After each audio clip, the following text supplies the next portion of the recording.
Salam, kembali berjumpa dengan saya.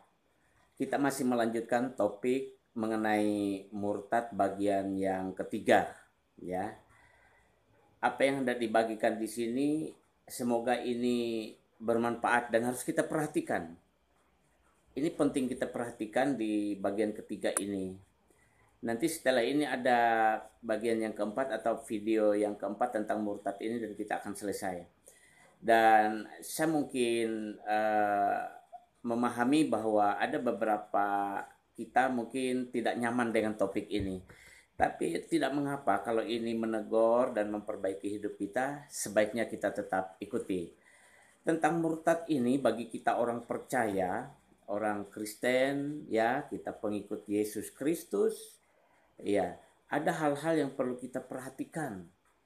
Ya, apa yang membuat kita tetap tinggal dalam kemurtatan, ya, yang ujung-ujungnya bisa membuat kita itu meninggalkan Tuhan Yesus dan itu bisa membuat kita binasa, yaitu binasa kekal, ya.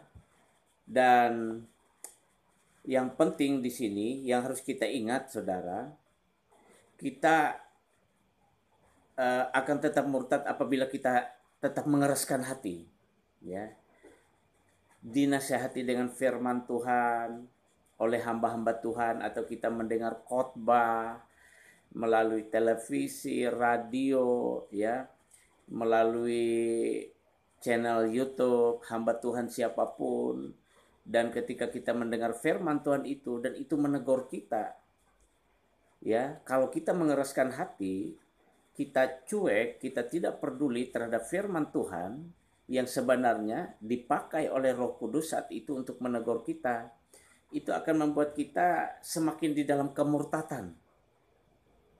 Ya, semakin dalam kemurtatan.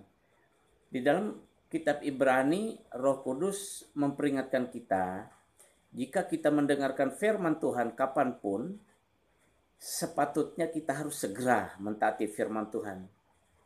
Sebab kalau kita mengeraskan hati, kita semakin dalam terjerat dalam kemurtatan. Itu yang pertama. Yang kedua, kalau kita terus hidup di dalam kemurtatan, ya, kitab Ibrani juga telah memberitahukan kepada kita bahwa itu kita melakukan satu perbuatan di mana perbuatan ini sangat-sangat mengecewakan sekali bagi Tuhan. Yaitu kita ternyata menyalibkan Tuhan yang kedua kali. Kita menghina Tuhan Yesus di muka umum. Kita ini pengikut Yesus, tapi kita berbuat dosa dan dilihat oleh orang banyak bahwa kita ini berbuat dosa. Orang mengetahui kita orang percaya atau orang Kristen atau pengikut Yesus, tapi kita hidup dalam dosa. Tidak ada pertobatan. Itu sama artinya kita menyalibkan Tuhan Yesus yang kedua kali. Kita menghina Tuhan di muka umum. Ya, kita yang sudah mengecap karunia-karunia surgawi, ya, kita yang sudah seringkali bersaksi, kita yang pelayanan bidang apapun yang kita lakukan untuk melayani Tuhan, ya, kita bersaksi kemana-mana, tapi kita hidup di dalam dosa. Dan orang tahu bahwa kita pengikut Yesus. Dan orang tahu bahwa kita ini pelayanan. Ya. Meskipun tidak pelayanan, tapi orang tahu kita ini adalah pengikut Yesus, orang Kristen. Dan kita melakukan dosa tanpa ada pertobatan, tanpa ada penyesalan. Tuhan malu, saudara. Dan itu seperti menyalibkan Tuhan Yesus yang kedua kali.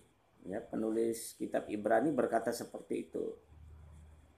Nah, ini yang perlu kita perhatikan. Kalau kita tetap hidup di dalam kemurtatan, kita harus memperhatikan dua hal penting ini. Yang pertama, berarti kita masih mengeraskan hati, ya, melawan firman Tuhan. Dan itu bisa mengakibatkan kutuk ke dalam kehidupan kita. Dan kemudian kita itu mempermalukan Tuhan di muka umum. Dan kita menyalibkan Tuhan Yesus yang kedua kali. Nah, sebab itu saudara, mari kita perhatikan bagaimana kita sebagai orang percaya, orang Kristen pengikut Yesus itu hidup. Kita perhatikan hari lepas hari. Sebenarnya kalau kita berbuat salah, cepat segera bangkit bertobat.